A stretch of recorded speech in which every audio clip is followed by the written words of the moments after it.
नमस्कार, मी अनिल उपाध्ये. शिवसिद्ध बातमीपत्रात आपलं स्वागत आहे. पाहूया आजची बातमी. हातकणंगले तालुक्यातील उपरी इथं राहणाऱ्या 43 वर्षीय बाळासाहेब रामचंद्र केसरकर यांचा माळी पेट्रोल पंपासमोर सर्व्हिसिंग सेंटर आहे. 26/7/2026 रोजी रात्री 10 ते 27/7/2026 रोजी सकाळी 8:30च्या सुमारामध्ये अज्ञात चोरट्यांनी सर्व्हिसिंग सेंटरमध्ये असलेल्या पाण्याच्या मोटारी, पंप असा एकूण 78,000 रुपये किमतीची मोटारी व पंप माल हा चोरून नेले असल्याची तक्रार हुपरी पोलीस स्टेशन येथे दाखल करण्यात आली होती.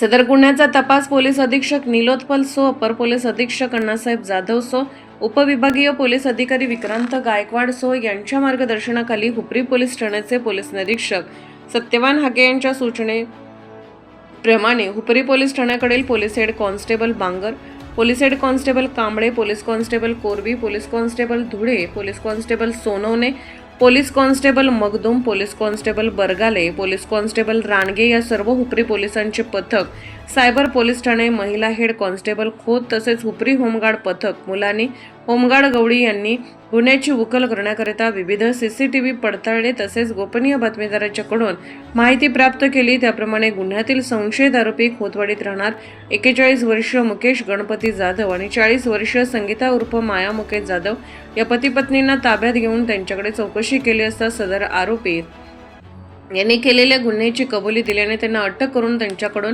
गुन्ह्यातील चोरीस गेलेले सर्व 78,000 रुपये किमतीचा मुद्देमाल हस्तगत केला.